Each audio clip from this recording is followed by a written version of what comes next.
Hi all, I am back with yet another small saving investment scheme called the Post Office Monthly Income Scheme. So in this video, we will talk all about the Post Office Monthly Income Scheme, how we can go about it, how we can open the scheme, who all can avail the benefits, what are its different features, what are its pros and cons. We will also compare it with other small saving schemes from time to time. And at the end of the video, we will see whether it makes sense for you to invest in the scheme. So let's begin the video. So Post Office Monthly Income Scheme, as the name suggests, gives monthly income to the depositor. तो जैसे कि नाम से ही हमको समझ में आ रहा है मंथली इनकम स्कीम, तो ये स्कीम में आप मंथली इनकम जनरेट कर सकते हैं. जी हाँ, unlike many other schemes like KVP, PPF और एनएससी जिसमें इंटरेस्ट अक्यूमुलेट होता है और एट द एंड आपको मिलता है, या फिर इस केस में वो ऐसा नहीं है, वो आपको हर महीने आपके बैंक अकाउंट में क्रेडिट होता रहता है. तो monthly income scheme is a government back scheme और इसको कोई भी इंडिविजुअल या जॉइंट अकाउंट, आप इंडिविजुअल अकाउंट खोल सकते हैं या जॉइंट अकाउंट्स खोल सकते हैं. ये इंडियन सिटीजन्स के लिए अवेलेबल है, एनआरआईज इसमें इन्वेस्ट नहीं कर सकते.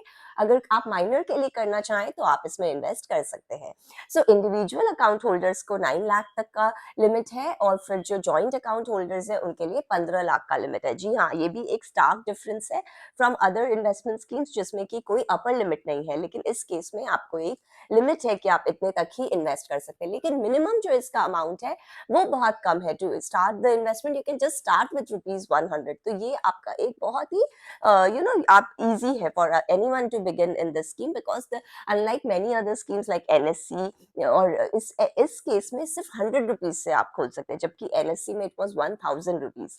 तो ये एक डिफरेंस है फ्रॉम एनएससी एंड पीओएमआईएस. तो फिर पीओएमआईएस जैसा name suggest, it can B opened at the post office. आप पोस्ट ऑफिस में जाकर ये अकाउंट खोल सकते हैं और इसमें जो करंट इंटरेस्ट रेट की अगर हम बात करें वो है 7.4%. And this interest rate also gets revised every quarter like most of the small saving scheme. जी हाँ, हमने देखा कि हर एक स्मॉल सेविंग स्कीम का जो इंटरेस्ट रेट है वो हर क्वार्टर में रिवाइज होता है. उसी तरह पीओएमआईएस का जो इंटरेस्ट रेट है जो कि करंट है 7.4%, वो भी हर क्वार्टर आपका रिविजन होगा. पर अगर अब हम देखें तो इसमें जो लॉक इन पीरियड है वो भी आ जाता है. तो ये स्कीम 5 साल तक आपका लॉक इन हो जाएगा. यानी आपने अगर जो इन्वेस्टमेंट अमाउंट की है वो आप 5 साल के पहले निकाल नहीं सकते हो. अगर आप निकालना चाहो, प्रोविजन है, आप निकाल सकते हो, लेकिन तब आपको एक पेनल्टी देनी होगी 1 से 2% की. तो अगर आपका 5 साल तक कुछ भी ऐसा कैश आउटफ्लो का काम नहीं है, आपको वो कैश की जरूरत नहीं है, you have set aside some for investment, तो ये स्कीम अच्छा आप देख सकते हैं क्योंकि इसमें आप 7.4% इंटरेस्ट कमा सकते हैं. तो एनएससी में भी 5 इयर्स का लॉक इन पीरियड है, 5 साल आपका लॉक इन हो जाता है, लेकिन उस केस में जो इंटरेस्ट है वो कंपाउंड होके आपको एंड में मिलता है. बट इस केस में आपका इंटरेस्ट आपको पहले ही आपकी सेविंग्स अकाउंट में हर मंथ क्रेडिट हो जाता है.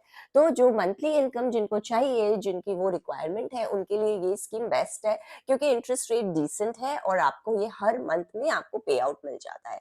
अब देखें जो इसमें टीडीएस है वो भी आपके कटता नहीं है. इस केस में जो आपको इंटरेस्ट मिलता है वो पूरा का पूरा सम मिल जाता है, लेकिन जो इंटरेस्ट पोर्शन है वो टैक्सेबल तो है, पर आप पे उस टाइम जो आपको क्रेडिट होगा तो वो टाइम इस पे कोई टीडीएस कट नहीं होगा, आपको वो मिल जाएगा. अब ये जैसे हमने बात की, ये सारे हो गए इसके फीचर्स. और हाँ, जो लास्ट 5 इयर्स में इसका इंटरेस्ट रेट है, इट हैज वैरीड बिटवीन 6.6 टू 7.6%. अभी जैसे 7.4% है, तो ये ऊपर नीचे होता है क्योंकि हर क्वार्टर ये रिवाइज होता है. तो ये हो गए सारे features of post office monthly income scheme. Now let's take a look at the different pros and cons of the monthly income scheme. तो जैसे कि ये सबसे बड़ा जो इसका एडवांटेज है वो एक यही उभर के आता है कि केवल यही एक ऐसी स्मॉल सेविंग स्कीम है जो आपको मंथली इनकम जनरेट कर रही है. बाकी जितने भी स्कीम्स है वो आइदर वो क्यूमुलेटिव इंटरेस्ट देते हैं at the end of the maturity period, या फिर क्वार्टरली पे आउट्स होता है. अगर मंथली इनकम की आपको जरूरत है कि आपके खाते में वो पैसे आते रहे, तो आपके लिए यही स्कीम एक ऐसी मात्र स्कीम है जिसमें आप मंथली इनकम कमा सकते हैं. केवीपी, पीपीएफ या एनएससी में आपका वो कंपाउंड होता है इंटरेस्ट, या फिर आपको क्वार्टर के अंत में ही पे आउट होता है. और दूसरा अगर हम इसका एडवांटेज देखें तो वो ये है कि ये गवर्नमेंट बैक स्कीम है, पोस्ट ऑफिस में आप इसको खोल रहे हैं, तो इस तरह से उसमें रिस्क फैक्टर बहुत कम है. It is like a zero risk. जैसे अगर आपने 9 लाख, आप एक इंडिविजुअल के हैसियत से इसको खोल रहे हो, तो 9 लाख जो आपने अगर डाल दिए, तो फिर अगर हमने ये इक्विटी मार्केट में डाला होता तो it was susceptible to any fluctuations in the market. अगर मार्केट गिरता तो आपकी इन्वेस्टमेंट की भी वैल्यू कम हो जाती, पर वो चीज इस केस में नहीं है। आपने इसको डाल दिया, गवर्नमेंट की बैकिंग है, आपका इन्वेस्टमेंट सेफ है, तो इधर आपका वो रिस्क फैक्टर एकदम जीरो हो जाता है। तो this is one of the greatest advantage of investing in the monthly income scheme. एक तो आपको मंथली इनकम आप मिलता है जो कि अलग दूसरे स्कीम्स में अवेलेबल नहीं है, और दूसरा गवर्नमेंट की बैकिंग होती है जिसकी वजह से आपका जो इन्वेस्टमेंट है वो सेफ हो जाता है, रिस्क फैक्टर जीरो हो जाता है। Now after seeing the pros of the monthly income scheme, let's take a look at the cons of this unlike scheme. The different small saving schemes which we have already covered, you can check the link in the description below. इस case में इसकी cons की list लंबी है when compared to its pros। जी हाँ, मेरे नजर में, मेरे विचार में ये स्कीम की cons ज्यादा है when compared to its pros। So let's take a look, क्योंकि हमने अभी देखा कि pros में सिर्फ एक हमने बोला मंथली पे आउट की सुविधा है और गवर्नमेंट की बैकिंग है। तो देखिए, गवर्नमेंट की बैकिंग तो और भी सारे स्कीम्स में है, जैसे एनएससी है या केवीपी है या फ्लोटिंग रेट बॉन्ड्स है, जैसा हमने कल की वीडियो में देखा। लेकिन इस केस में इसके डिसएडवांटेजेस मुझे ज्यादा भारी लगते हैं when compare to its advantages. तो क्या क्या डिसएडवांटेजेस है, लेट्स सी। सो नंबर 1, इसमें कोई भी बेनिफिट नहीं है टैक्स का। जैसे हमने कल देखा कि एनएससी के केस में आपका जो उस इन्वेस्टमेंट है, it is an eligible investment under section 80C for tax exemption purpose. हालांकि वो चीज आपके पीओएमआईएस स्कीम में अवेलेबल नहीं है, तो आपको इसमें कोई भी टैक्स बेनिफिट नहीं है। क्योंकि कई इन्वेस्टर्स जब इन्वेस्ट करना चाहते हैं तो वो ऐसी स्कीम्स भी ढूंढते हैं जिसमें आपका वो सेफ डिपॉजिट हो जाए, वो अमाउंट आपको इनकम मिलती रहे, पर उसमें टैक्स का भी आपको कुछ एडवांटेज मिल जाए। तो वो इस केस में अवेलेबल नहीं है। आपका रिस्क फ्री इन्वेस्टमेंट है, आपको मंथली इनकम भी मिलेगी, पर इसमें आपको कोई भी एटीसी का बेनिफिट नहीं मिलेगा। दूसरा, अगर हम डिसएडवांटेज देखें तो इसका इंटरेस्ट रेट जो कि 7.4% है, वो काफी कम है when compare to other schemes. जैसे कि एनएससी में आपने देखा 7.7% इंटरेस्ट रेट था। आपने सीनियर सिटीजन सेविंग स्कीम्स का भी जो इंटरेस्ट रेट है वो 8.2% है। तो उस हिसाब से जो मंथली इनकम स्कीम्स है उसका इंटरेस्ट रेट काफी कम है एट 7.4%। तीसरी, अगर हम बात करें तो इस केस में एक हार्ड लिमिट सेट है। जैसे कि इंडिविजुअल अकाउंट होल्डर्स के लिए लिमिट है 9 लाख और जो जॉइंट होल्डर्स है उनके लिए है 15 लाख। वो भी अभी बढ़ाया गया है in the recent budget.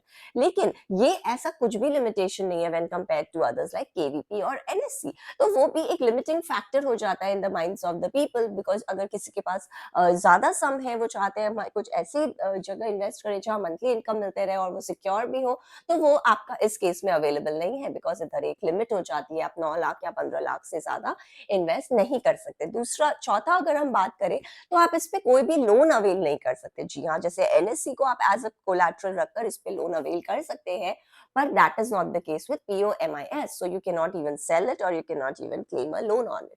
Fifth, अगर हम बात करें तो ये जो है अभी न्यू एज इन्वेस्टर्स के लिए कि ये स्कीम सिर्फ आप पोस्ट ऑफिस पे जाकर खोल सकते हैं, आप ऑनलाइन, या फिर आप चाहें कोई बैंक पे जाओ या खोल लो, वो ईज ऑफ या कन्वीनियंस ऑफ इन्वेस्टिंग नहीं है, आपको पोस्ट ऑफिस में जाकर ही खोलना होगा। तो as I always say, it can be a hurdle for the new age investors who are so convenient to be at home or at their work place and doing their work online all the time। तो उस हिसाब से आप देखें तो ये एक hurdle हो सकता है जो हमारे आज के बच्चे हैं, आज के लोग हैं जो इन्वेस्ट करना चाह रहे हैं, लेकिन उनको पोस्ट ऑफिस में जाकर वो दिमाग नहीं लगाना, वो माथापच्ची नहीं करनी। तो उन इन्वेस्टरों के लिए ये एक हर्डल हो सकता है। तो जैसे हमने बोला कि इसके जो डिसएडवांटेजेस है वो मुझे इस पे ज्यादा भारी लग रहे हैं। जी हाँ, इंटरेस्ट रेट कम है अदर सेविंग स्कीम से कंपेयर में, टैक्स बेनिफिट नहीं है, आप लोन अवेल नहीं कर सकते हो, आप इसको सिर्फ पोस्ट ऑफिस पे ही खोल सकते हो। तो ये सब कुछ इसके डिसएडवांटेज ज्यादा है। तो अगर आप समराइज करना चाहें तो I will suggest to keep away from this scheme, क्योंकि other than the monthly pay out scheme में और कुछ ज्यादा बेनिफिट नहीं है। और इसके जो इंटरेस्ट रेट है वो आप देखिए कम है, इसके जो टैक्सेशन है वो सिमिलर है। तो बाकी इसके फायदे कम है और नुकसान मुझे ज्यादा लग रहे हैं। तो अगर आपकी रिक्वायरमेंट मंथली इनकम की है तो ये आप देख सकते हैं, otherwise it makes no sense to invest in this scheme. So take an informed decision. मेरा काम था, मैंने आपको सारे फैक्ट्स बता दिए, इसको कंपेयर कर दिया अलग स्कीम से। अब it is your call to see if you would like to go for it or not. So that was all from my side. I've made similar videos on KVP, NSC and other small saving schemes. So please go check it out. I hope to see you again. If you found the video interesting, please like the video, subscribe to my channel, also share it with others. I'll see you again. Bye and have a nice day.